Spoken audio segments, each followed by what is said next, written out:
Can you believe it's Saturday, December 2nd? Where did November go? Where did October go? Where did the year go? But it seems like the stories and the chaos and sometimes the triumph never ceases for 2023. I'm Armstrong Williams, and thank you so much for joining us. Tyler O'Neill is the managing editor of the Daily Signal, and he joins us, as well as Victoria Chruchhill, conservative writer, commentator with Young Voices. We welcome you both. You know, Tyler, the New York Appeals Court reinstated the Trump gag order. Was it the right move?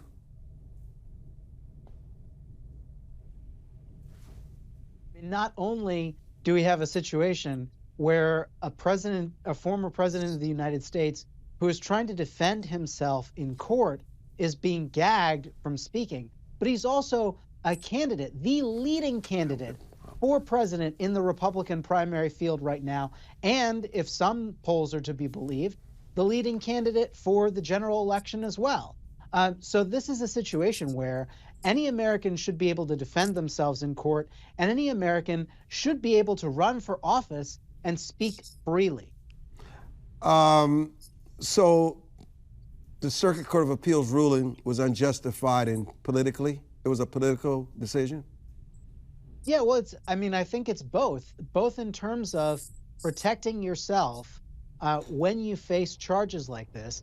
And former President Trump is a political candidate right now for office. And so this ruling cannot be separated from the fact that he is a candidate on the biggest stage in our politics. You know, the blood from every terror attack that occurs against Jews going forward, many believe will be on the hands of the Biden administration as they continue to promote this two-state solution. You know, there are many who believe that Hamas seeks to absolutely annihilate Israel, and they want a one-state solution, a solution which sees Israel burn into the ground, and they don't feel you should negotiate with terrorists. Your thoughts on this two-state solution and the fact that now that they're releasing hostages, Israel has delayed its scorched earth attacks on Gaza? Yeah, well, what we're seeing here is a delay in the response to a horrific terrorist attack. And we have to see it in those terms, because what happened on October 7th was beyond the pale. I mean, this was the worst pogrom against the Jewish people since the Holocaust, and that's not an exaggeration. We had women raped. We had women and children taken hostage. We had Americans. A 4-year-old American girl saw the tragic deaths, the slaughtering of her mother and father before her eyes. And then she was taken hostage and only later released. So, it's great that she finally got released. But ultimately, what happened here was a terrorist attack against Israel on a level we haven't seen, a terrorist attack we haven't seen since 9/11, a terrorist attack this bad. But at the same time, this and Hamas leaders have been clear. They plan to carry out similar attacks in the future. They say they'll do it again. Well, how many innocent Palestinians need to die with Israel's scorched earth approach before enough is enough, Tyler? I mean, ideally zero. I'm on the side of the IDF where they're warning all these people to get out. I want to see every single peaceful, truly civilian Palestinian safe. And I think the IDF is taking steps in that action. Unfortunately, what we've seen from Hamas is the constant desire to use these people as human shields. So, yes, Israel's natural response to the October 7th pogrom has resulted in the deaths of Palestinian civilians. That's tragic. Guess who's morally responsible for that? The very people with Hamas who are killing people who are trying to flee, who are telling people to stay, who deliberately station their military placements by hospitals underneath civilian populations.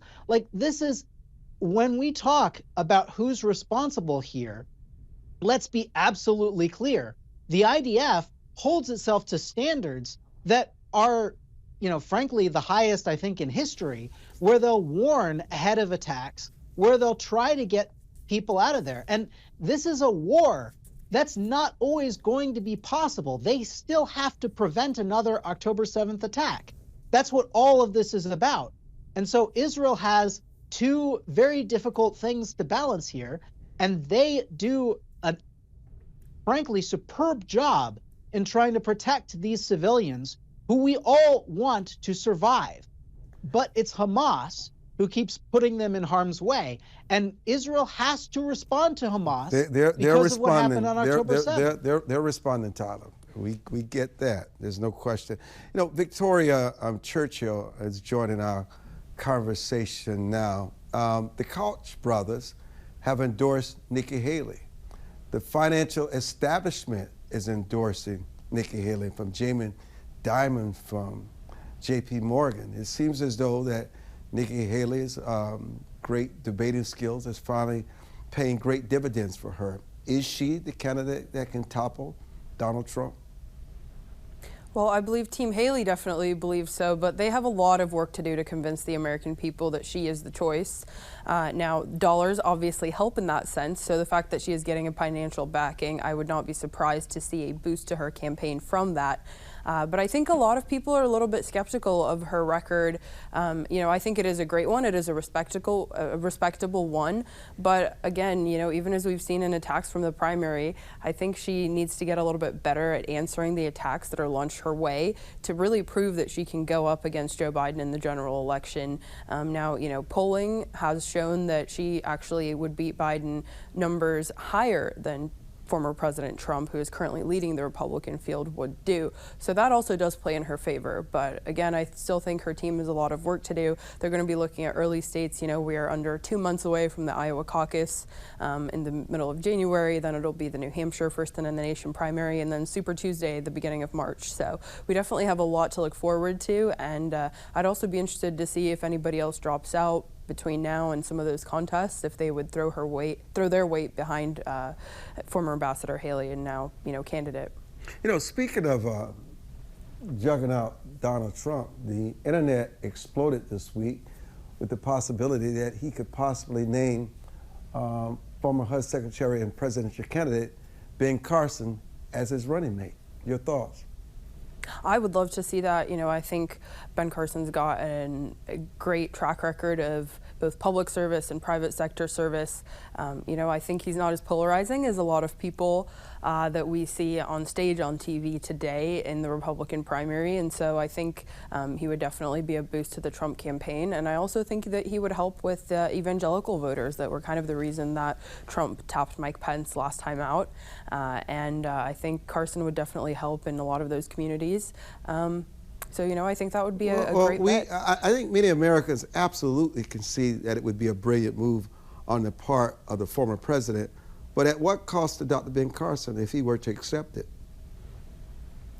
Well, I think that, it's a question that he's going to have to ask himself, maybe some top advisors that he has. But I'm asking you. Well, I think that it would probably be a win for him if he was able to ascend to the office of the vice presidency. I think he could do a great job in that role. And I think if Trump were to permit him to take Permit? Did you use the word permit? I did, yes. That's an interesting word. But go ahead. Let me Tyler, pick up from there. What would Dr. Carson get out of this? Would it be the right move for him? It's hard to say. I think ultimately that choice is between Dr. Carson, his God. And by the way, Dr. Carson has been a stalwart conservative on many important things. I think it's notable that the Southern Poverty Law Center listed him as an extremist. This was years ago. Tyler, we get all that. I'm just asking a simple question. What does Dr. Carson get out of becoming Trump's running mate? That's the question. Simple. Well, if he becomes vice president of the United States, that's quite a lot. This is a decision that Dr. Carson has to make, as I said. And I think, politically, it seems as though you and Victoria both are struggling to answer that question, and I can understand why. So let me ask you, let me give you something that you probably can't answer. What in the world is Gavin Newsom and DeSantis getting out of a debate? Why? What are we missing here? I think this debate is really interesting because we're seeing liberal and conservative policies really being debated on a stage for the first time in a long time. Most outlets will only have conservative or liberal. Here you actually have a Democratic governor who has been, consistently attacking Ron DeSantis as almost the standard bearer. He's acting as though Ron DeSantis is the standard bearer for conservative policies in the United States as the governor of Florida. So you have these two states, opposite coasts of the country, opposite worldviews, going head to head. I think it's really interesting there. It has interesting political questions about it, like is Gavin Newsom considering entering the Democratic field at this extremely late hour in the 2024 cycle? I think the technical answer is no, but he's been making all of these moves that suggest he might be. And, I find it most interesting that he decided to debate DeSantis while DeSantis is a presidential candidate. That draws more attention to DeSantis in a primary field where a lot of attention has been focused on. Victoria, is this a Hail Mary for DeSantis? It might be. As we talked about earlier with former Ambassador Haley, she is gaining quickly in the polls, and the voters that she is picking up, to me, seem to be DeSantis supporters because his favorability has been dropping. So, he hasn't performed very well in debates against the Republican primary field. So this might be, as you mentioned, a kind of Hail Mary, because if we're looking at going past the Republican primary, we are going to actually see these issues debated on a national level. In the 2020 cycle, obviously that was during the COVID pandemic. Biden campaigned from his basement as Republican operatives, and the Trump campaign hit him on time after time after time. So the two of them really didn't actually have a chance to face off like we would see in a typical campaign season. So Tyler's absolutely right that we don't really get to see these ideas being debated day in and day out. Well, that is a very good, interesting. When we come back, we're going to talk about weaponized migration, and what I'm going to do is keep Victoria and Tyler in for another segment so they can ask questions as journalists. Because when we come back, Michael Vaughn, who's the author of a war analyst correspondent, and Jim Pfaff is the CEO of the American Blockchain Pact, media and political consultant. They will be joining us to talk about what's going on in America, really at our borders, weaponized migration, that and much more when we return on this edition of the Armstrong Williams Show.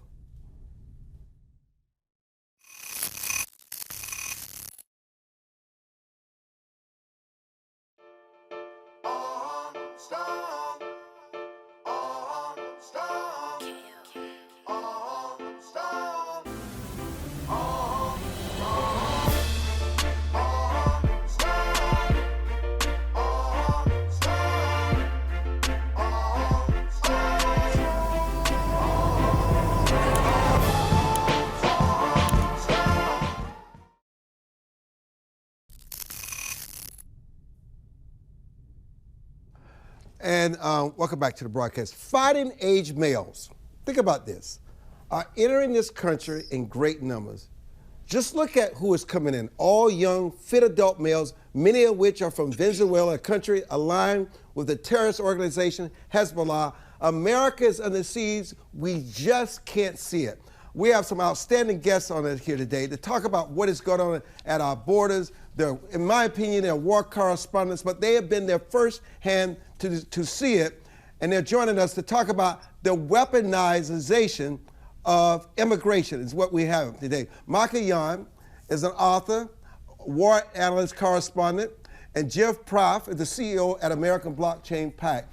We welcome you both to the platform. Let's talk to you, start with you, Michael. Talk about what you've witnessed firsthand at these borders and what we have fallen asleep on, what the Biden administration is ignoring, and the price that we will eventually pay.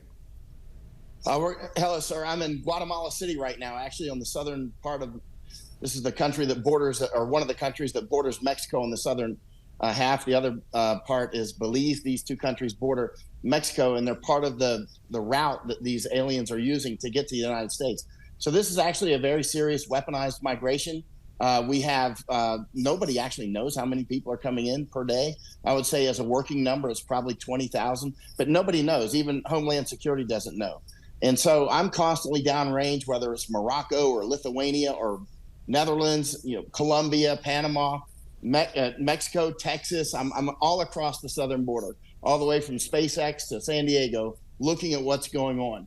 And what's happening now is a hybrid war. It's not just weaponized migration. And by the way, journalists who are publishing about illegal immigration and that sort of thing, I discount them. I no longer pay attention to them. We've been so far into this. If they're still calling this irregular migration or illegal migration or that sort of thing, if this is a weaponized migration, this is an actual war. We are in a state of war. This is a replacement population coming in. Now, of course, the journalists who still call that conspiracy theory, I discount them. As a war correspondent who spent many years in many wars and conflicts, I'm constantly looking for, let's say, water clean enough to drink. Likewise with information. I'm looking for information that's good enough to pay attention to. And what we have right now is the World Economic Forum and the Chinese Communist Party, working in collusion with each other, have captured many governments. For instance, the Dutch government, Canadian, obviously we've got that meat puppet in Washington right now. Biden, this is what's called an information war, a dog king. A dog king is an old term that goes back centuries, where, say, a Swedish king vanquishes a Norwegian king or vice versa, and they install an actual dog as a king. And they give the dog a crown, a necklace, and a throne, and a translator, and they say, that dog is your king. And that demoralizes the subjects, and it emboldens your enemies. And as you can see, Biden is such a dog king. It's an old tactic. It's a term that's not used much anymore, but the tactic is being used. And the World Economic Forum has captured so many governments, such as the Texas government. Governor Abbott is a member of World Economic Forum, and he leaves that border wide open. Now, he constantly does these kayfabe sort of attacks where he says, hey, we're stretching out the wire, we're building a wall, we're trying to stop the people from coming in, but Biden's stopping us, the dog king. But that's not what's happening. Governor Abbott took $1.4 million from a man named Trey Harris. He's a general contractor or a developer of a piece of land north of Houston in Liberty County. It's called Colony Ridge. Colony Ridge is big enough for 200,000 aliens coming in, 200,000. And it happens to be, and I've been there many times up in helicopters and on the ground, took a couple congressmen up there, Congressman Babin, Luttrell took them up, took, different journalists and others up, Ann Vandersteel. We've gone up many times. And the bottom line is what's happening here with these weaponized migrations is they're happening along specific routes. For instance, that route at Colony Ridge is right along the I-69 corridor, which is part of the new Silk Road 2.0, which will go right past me here in Guatemala. That's why I'm in Guatemala. You look at Panama Canal down there. Panama is one of the most vital pieces of terrain on planet Earth. There's almost no place on Earth more important than Panama is to the United States and to global trade. And CCP and World Economic Forum are clearly taking it. I'm down there all the time. Chinese interests have bought both sides of the canal. You see, Panama at this point is in a state of upheaval. I'll be back there soon. And another important thing about Panama, besides the canal that opened in 1914, which is actually quite dry at this point, they've only got roughly 50% of the shipping going through right now that normally would be going through. Part of this is El Nino and other things. There's the new canal they built. Anyway, not to go into that. But the bottom line is Panama also has what's called the Darien Gap. And the Darien Gap, where I spend so much time, is the gap. In Spanish, they call it Tampon del Darien, which is the tampon of Darien. They call it the plug of Darien. This is a big jungle area between Colombia and Panama, and there's no road for about 60 miles. So between Panama and Colombia, there's no land route. China is busy building a road and a railway through there right now. Now, when you tell Panamanians this, they say, no, nobody could ever build a railway or a road through Darien. That's impossible. I'm like, listen, there's a canal that goes right through Panama City, which used to be impossible until it opened in 1914. They are building the railway down there. I'm down there looking at it with my own eyes all the time. I was just down there looking at the bridge they're building over Rio Chuquinaca to build this corridor. So why is this important? This is very important because if you can get your feet anywhere in South America, you can get anywhere in the United States or Canada very quickly within a couple of weeks at this point. So if you can get to, let's say, Brazil or Ecuador, many of the Chinese who are coming through, they land in Quito, Ecuador. They'll go through from Quito, they'll take buses, they'll go to Quito, they'll go through Colombia at that point. Then they go through the Darien Gap through Panama.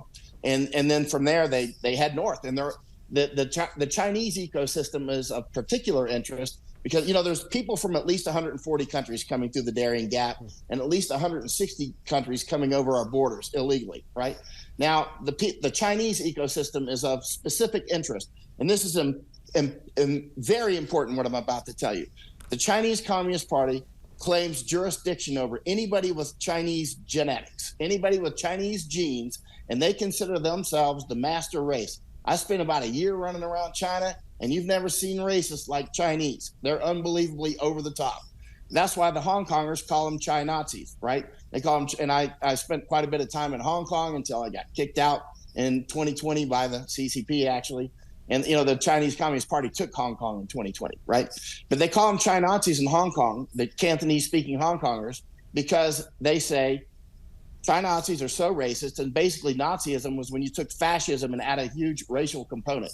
So the Chinese Communist Party claims that, first of all, everybody with Chinese genes, even if you've been in Panama or the United States since, the 1840s or 50s or 60s, when they were building the railroads and that sort of thing, even though you've never been to China, your grandparents have never been to China, if you got Chinese eyes, you're Chinese. This is extremely important. So the Chinese Communist Party claims that all these Native Americans, all the way from Canada down to the tip of South America at Tierra del Fuego, including this country I'm at right now, is roughly 50% indigenous people. I'm out with them they're very interesting people. But the Chinese Communist Party is trying to persuade them that they're actually descendants of China. So next door in Honduras, Chinese archaeologists are actually digging up artifacts and saying, hey, Mayan people, we're actually related to you. And these white people from Spain and whatnot came and took your land. And so they're trying to get them riled up. For instance, the Xinca people here, which is really a non-existent people, they're trying to reinvigorate from scratch, basically, or the Ainu people in Japan. They do this all over the world. They're trying to get them riled up so that they can expel basically the occupiers that they say, so that China can come and take it, right?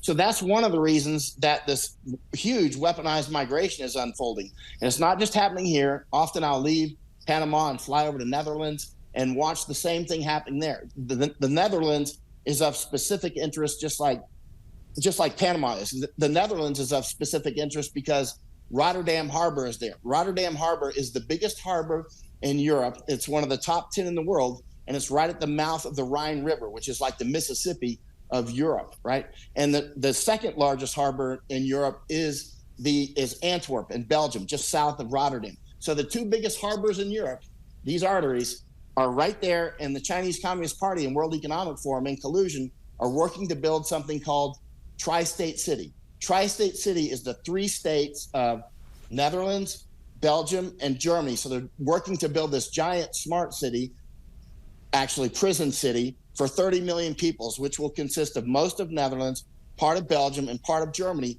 and it contains those two harbors. So they're flooding those places right now with people from Afghanistan, people from all over Africa and Pakistan and whatnot. And why are they bringing in so many people from different countries? They're doing this because, first of all, nobody has critical mass. Like, for instance, there's not enough Afghans or Somalis or Pakistanis or Indians or whatever. There's not enough of them to have a critical mass to do anything. So it's divide and conquer. It's the Tower of Babel, right? And so that's what they're doing. So they're replacing us. They're replacing hardcore, Americans who have been around for a long time. And we have different groups that have quite a bit of political power, and they want to replace all of us. And you look at the Chinese Communist Party, they plan to, first of all, wipe out the white people in the United States. They're very clear about that. They say it. This is not me, using my imagination. It's me listening and using my ears. And then after that, they plan to wipe out the Black Americans and everybody else. That's clearly their plan. They state it. They're flooding the United States with it. Now, we've got other interested entities there, the World Economic Forum, which would consist of people like Bill Gates and the governor of Texas. You do believe that they are infiltrating this country with able-bodied males to do exactly what you're discussing right now. You actually believe this? They say it, sir. They say it. I mean, this isn't, look, most of the people coming in, I'm out there with them all the time. They're military-age males, most of them. You have the family units. Those are the ones that get on the TV screens and whatnot. And I see them. I see the family units every day. But by far, most are military-age males. And a lot of these Chinese, they're straight-up studs. You know, and I spent a lot of time in the military and in wars with the military. How is it that you're so aware of this and our government have agents on the borders, and I'm sure they're getting the same intel, but why allow them to come in to carry out exactly what their ultimate goal is? Why? That's the question of the day, but it's actually World Economic Forum has captured our government, as has CCP. I tell you what, hold on. I got to take a break. It's fascinating listening to you, by the way, just fascinating. I was captivated. Victoria, we're going to get a chance to answer some questions here, but we got to get our other guests in this conversation. Don't go away. We'll be back.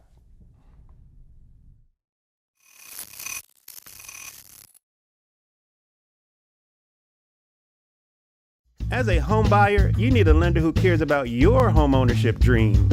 United Security Financial has been helping families secure their dream homes for 30 years. We're a national fair practice lender that provides affordable mortgages and low down payment programs to eligible home buyers. To learn how United Security Financial can help you secure your dream home, call 1-800-373-4186.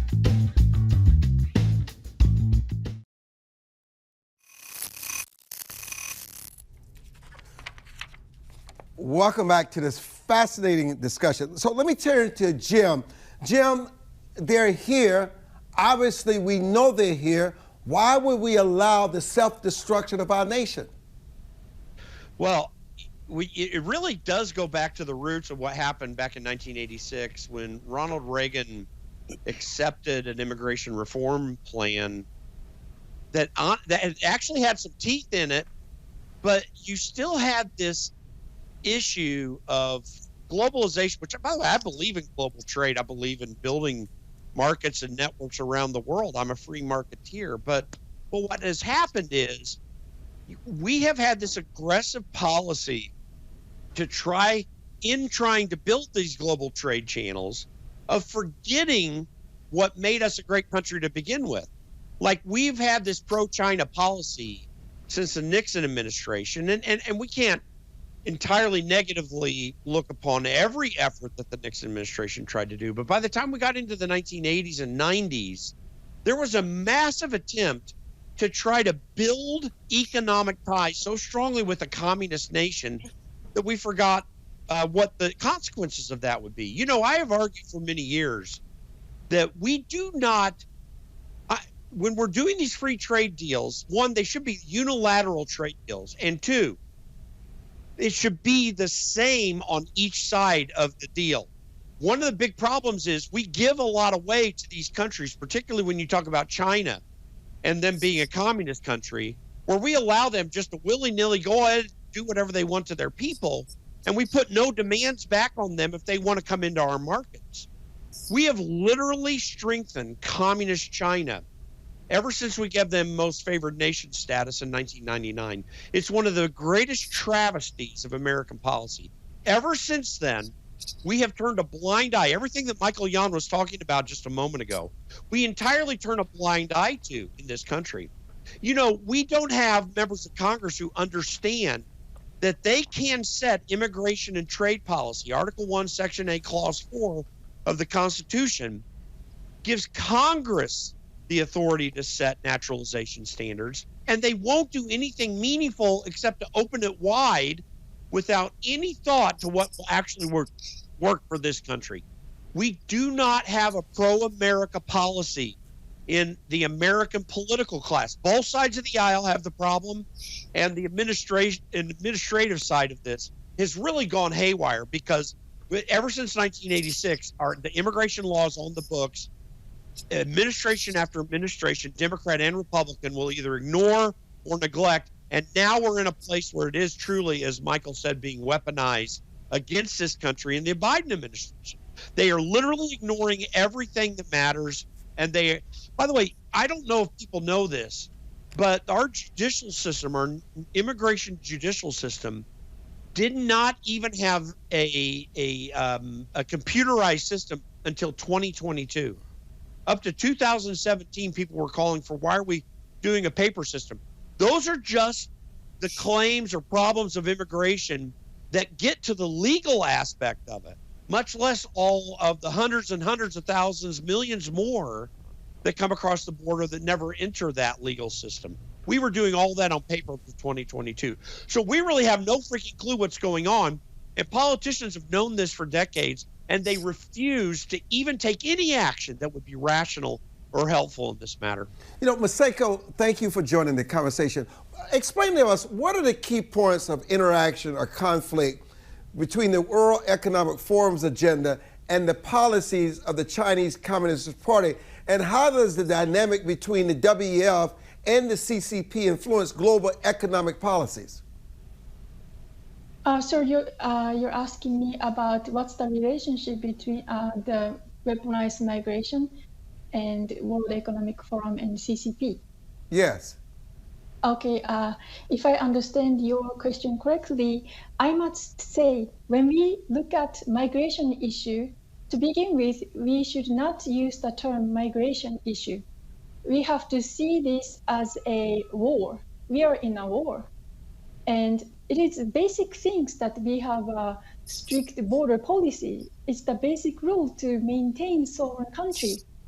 But what they're doing, CCP and WEF are doing, is to destabilize each country, including my country, Japan, and of course, United States.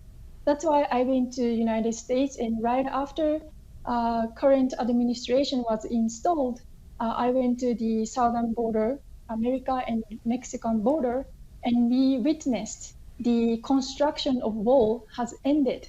So what they're doing is to open this border, and there are many good American people and good American people with good heart. So they think that they're helping those people, but what they are doing is actually, there is a saying that illustrates the current situation perfectly. I quote, "The road to hell is paved with good intention." When we look at all those policies, American administration or Japanese government or WEF, what they're doing, everything sounds very nice. But when we see the consequence, it's destroying our country, destabilizing. So we should not look at the closer tree, each migrants, but we have to look broad way, so we know what is happening. So in terms of what they're doing, they are destabilizing. Both have different, CCP and WEF have different purpose, but what they want to do is to overturn the countries, overturn sovereignty. So they both need to destabilize the country. And you know, the war has long history. So this tactic has been used for many decades. You know, Victoria, I'm going to give you a chance to ask a question of Jim, because I do want to go back to Jim when we first started with him, to ask the question, why would our government allow these military age, who they're not refugees anymore. They're young men who are here. They're not coming with families. They're men in their 19s, and their 20-year-olds. They're coming here because they have a greater purpose. They have this just Google tracking system where they can translate language for them. When they ask them the questions, all their answers are the same. It's well organized. You can look at their shoes. You can look at their gear. You can look at the supplies. They're not coming here because they're not worn and torn with the look of refugees. They're worn and torn with the look of someone that is on a mission. Victoria? Yes, Jim, thanks so much for joining the show today. My question for you is, would you believe that comprehensive immigration reform is a great step in the right direction to dealing with these issues? You know, I've been on Armstrong's show before talking about that the current immigration system, for example, they don't even have enough judges to process all the applications, and so there's such a backlog. Even in the data that we do have, I know you mentioned there's a lack of data, but kind of what steps would you like to see in that regard from Congress? Well, there's no doubt that putting the budget there that can help process these situations more through that judicial system is absolutely appropriate. I mean, Donald Trump, just to build a wall, which we know is a highly effective way to stop the flood. It did help, amongst other policies in the Trump administration. But if we give Border Patrol and then the EOIR the amount of money they need to process these applicants, adding some more people to undertake the judicial process, more legal interns to support them, that's a highly appropriate thing to do. Giving authority to Immigration and Naturalization to go into cities to track and find the people who they know about who have gotten through, or to investigate who they are, that is an absolute function of the federal government that the sanctuary cities are ignoring. So anyway, my answer to that is absolutely give more funding to that approach. When it comes to comprehensive immigration reform, I radically oppose the ability of any person who's come here illegally just to become a citizen, just, through giving them an amnesty. But I would agree with the process to try to figure out how we can bring people out of the shadows, give them something temporary. I remember there have been proposals of a step back policy to send them to Mexico to be processed. I would absolutely be favorable to something like that, but to have a very strict guideline that Congress imposes upon that process for these people to be able to move forward if we want to let them do so at all. So, Michael, okay, it seems as though what is happening in Gaza compared to what can happen in America when you have all these men inside our walls who are being prepared to fight. We have no idea where they are, their locations, or maybe you do know where they're deployed, where they're training, because obviously we give the FBI and our intelligence infrastructure here a lot of credit. Are you saying to me they're not monitoring the activities? But when you talk about 20,000 people coming in a day, how many of these are not refugees but soldiers? What are we facing here? Again, most are military-age males. Let me, I want to address your question in detail. I want to say something, though, when it comes to immigration reform, we're way beyond that. I tell you what, before you address that in detail, here's what I'm going to do. I'm going to go out early. Okay. So I want to come back because I don't want to disrupt what you're saying, because what you all are saying today is so fascinating, so jaw-dropping, so shocking. I am in a state of shock. Some of the stuff I've never heard before. Let us take a break. We're going to come back. I'm Armstrong Williams.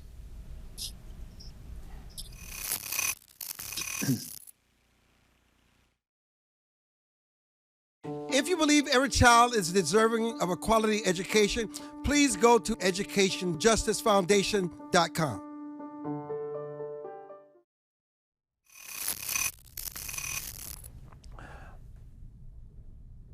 Okay, Michael, please continue. And as you also continue, make sure you mention what is literally happening in the Netherlands as we speak. That should concern every American. Please continue. Oh, yeah. And Masako can address these things as well. She's been in the Darien Gap and Netherlands and all these sorts of things. And she knows a lot about the Japanese side of this as well, which is key. But, when we talk about the, immigration judges and whatnot, they're mostly left-wing and highly captured. This can't be solved within the system. The system is already captured, right? So they're, adding money to the Border Patrol is essentially captured as well. There are a lot of serious Border Patrol patriots out there who hate what's going on. I'm out on the border all the time. Texas, New Mexico, Arizona, California, all over the place. And every day they flood me with information. Nobody leaks like Border Patrol because there are a lot of patriots there who are upset. But this can't be solved within the system. Now, when it comes to how many the sort of weaponized ecosystems that are coming in, let's talk about Venezuela as an example. There are a lot of Hezbollah in Venezuela. They speak Spanish fluently. They have Spanish. They grew up in Venezuela. In fact, there's a part of Syria that speaks Spanish. because a lot of these people came over more like 150 years ago into South America, for instance, and Venezuela, which has a very close relationship with Iran and Chinese Communist Party and Russia. They're about to go to war with Guyana, by the way. I don't know if people are noticing that, but there's about to be an energy war there at the northern part of South America. But it's all related. And the Hezbollah who are coming through the Darien Gap, many of these people, we don't know who they are. More than half of the people coming through the Darien Gap at this point are actually from Venezuela. We don't know if they're Hezbollah. We don't know if they're just gangbangers or what. Some of them are clear gangbangers. You may have seen some of the video I published of, guys with tats on their faces and doing, gang, sign language and that sort of thing, talking like criminals, and they're coming right through the Darien Gap, going straight to the United States. So the weaponized migration has many forms. Some of it is just bringing in more people than you can handle, like what happened with the Goths in Rome. I mean, this is an old technique that's been used in space and time. Stalin did it in Ukraine with the, fighting the kulaks. Mao did it. Of course, he learned from Stalin. Pol Pot, just a long, huge list of people doing this, right? And it continues to this day. And so what we've got now is all these different ecosystems coming in, many with their different reasons for coming. Some are just coming to the United States to actually bring their families to the United States. And others are actually coming as weapons, especially the Chinese. They're coming with express intent, which they say and they write with their own hands and their own lips, that they're coming to take the United States. That's why Xi went to San Francisco and did not go to Washington. Masako and I actually went to San Francisco before all this, knowing that San Francisco is eventually going to be a beachhead for Chinese Communist Party. And now look, Xi just went there, right? And Masako and I went there and published about it. When was it, Masako? Last year or so. I mean, this is a big deal. And a lot of it's it's not really predictable. They say what they're going to do. Now, when you talk about Netherlands is similar. Netherlands is also key vital terrain there for Europe. If you're going to take Europe, when you're doing martial arts, what do? You go for somebody's head. If you can control their head, you can control the rest of their body, right? The head and neck. I mean, Netherlands is that. It's key terrain. It's got those two major ports, Rotterdam and Antwerp down in Belgium. And it's, the Rhine River dumps out right there at Netherlands. I was at the elections this year in March in Netherlands. Jordan Peterson actually asked me to go over there. I was in Panama because he wanted me to cover those elections. And I said, I'll do it. So I flew from Panama to Netherlands. I was out, with the farmers again and politicians and police and whatnot. And they had these, I went to Groningen. Groningen is a big natural gas field in Netherlands. And Groningen, I started to warn then that they're probably going to close Groningen. You need that natural gas to create nitrogenous fertilizers, right? So you need the hydrogen off of the natural gas. We combine it with the nitrogen that we're breathing right now, and you make ammonia. And you make ammonia, which is urea, ammonium sulfate, ammonium nitrate. It's used for fertilizer. It's very important. So that process started in 1914, started using it, called the Haber-Bosch process at Ludwigshafen, Germany, which is on the Rhine River. All that product, most of that product goes down the Rhine River right out Rotterdam. These are the nitrogenous fertilizers. And by the way, that process started in 1914, coincidentally, right when the Panama Canal opened in 1914 over in Panama. But the bottom line is, if you look at the world population after the Haber-Bosch process was introduced in creating these nitrogenous fertilizers, you'll see the world population starts to explode. We've got much better fertilizers. We've got also other things like refrigeration, better water. It wasn't just the fertilizers or the Panama Canal, but all these additive things did add up. The Panama Canal was absolutely vital in helping make the world economy as robust as it is now, right? And also allowing the U.S. Navy to go back and forth between the Atlantic and the Pacific. And now, with the canal going so dry, those days are coming to a quick halt. But back to Netherlands. Again, these are both vital terrains. And by the way, interestingly, the harbors, the Panama Canal and Rotterdam are controlled largely by Hong Kong-based companies. Probably just a coincidence. But the bottom line is, you see a remarkable effort to take these vital terrains, such as Netherlands and Panama. Interestingly, let me raise this with Jim for here, Michael. What are the potential risks and benefits for Panama in strengthening ties with China, and how might China's involvement in Panama affect the United States, considering the strategic importance of the Panama Canal? Well, you know, every harbor in the world, just to tell you how important Panama Canal is, every harbor in the world over the last 10, 15 years has been rushing to dredge themselves out and to make them capable of receiving the extra ships because of the increased ship capacity that's available through the Panama Canal. This has happened all over the world. It's been a huge, huge issue. So, but more to the point, yeah, Michael pointed to one of the most important strategic aspects of this, which is the American fleet being able to move through the canal to quickly get between the Pacific and the Atlantic. That is a national security issue, and the Hong Kong companies that have been involved there, now under the control of the CCP, and make no mistake, they are now. China is utilizing Panama as a major disruption point for our politics and economy.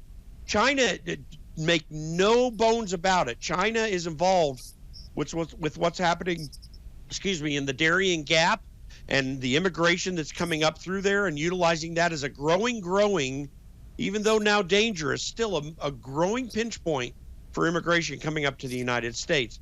But the fact that they can exert so much financial control over the Panama Canal, way beyond what we're presently exerting, that is a huge economic disruption point for us as well, not just a military one. But see, this is what China's plan is all over the world. They, by the way, are a weak economy right now, far weaker than people realize, but they still have muscle and leverage available to them. Their main capability is causing political disruption around the world. I explained one area, but this is what's happening in Africa right now, as they're pouring hundreds of billions of dollars into that entirely there, to the point where South Africa is part of the BRICS arrangement, which is an attempt to replace the dollar as a reserve currency around the world. They're exerting influence throughout Asia. They are causing, from Indonesia to Singapore to Philippines, and obviously to the degree they can, Japan as well. They are intimidating countries in that area. When you look at what's happening with North Korea and some of the threats that are still very high between North and South Korea and the DMZ, they are constantly stirring up that situation. Donald Trump kind of pushed it to the side for a brief moment. But China is trying to disrupt America's hegemony of political and economic influence around the world in every way. Let me get Masako. And the only reason they can is because we're giving them that opportunity. Let me get Masako. Obviously, there's not enough time in an hour show to cover this, and we got to have you guys back on a more regular basis on our platform to update us. You know, Masako, from a Japanese perspective, how do you perceive China's growing presence in Panama and its potential impact on the Asia-Pacific region? And how does Japan's media typically portray China's international expansion, especially in strategically important regions like Central America? And in your opinion, what role should Japan and other regional powers play in response to China's activities in Panama? To the first question, you asked me about the media in Japan. We have all left-leaning media, so they don't address the issue, what is really happening. Their job is to cover up, not to tell us the truth, including CCP's issue. And Japan is in a very difficult situation. Because of the constitution we have, actually, we are not supposed to have military, and we are heavily dependent on American basis military. And CCP infiltrated leftists are a lot in Japan, and they are doing anti-American bases for CCP easily to invade Japan. That is one of the key subjects that I am researching, because I'm from Okinawa, Japan, southern part of Japan. And about the canal issue, many Japanese people, to begin with, many Japanese people are so brainwashed by media. We are trained to be sheep, not to pay attention to what is happening. So when you bring up political issue, any topic, including CCP's aggression, people want to stop the conversation. That is the, sadly, that's the situation in Japan. But what I'm trying to do is to wake Japanese people up, because we have to survive. And in order to survive, we have to build strong relationship with Taiwan, of course, and the United States. But that's why I'm warning American people also, because America are now in danger. And so we have to build this bigger circle to be aware of the current situation. And to begin with, we have to change I think you just paradigm. said something here, being aware of the situation. I think what is happening here today with Jim and Michael and Masako, you're bringing us a perspective. We have a lot of things that we've heard about, but Victoria, what they're doing is really tying everything together to make us really understand it. I want to thank all of you so much for joining us. Thank you so much for what you do. We look forward to having you back on, and thank you for joining us for this December 2nd edition of the Armstrong Williams Show. ArmstrongWilliams.com.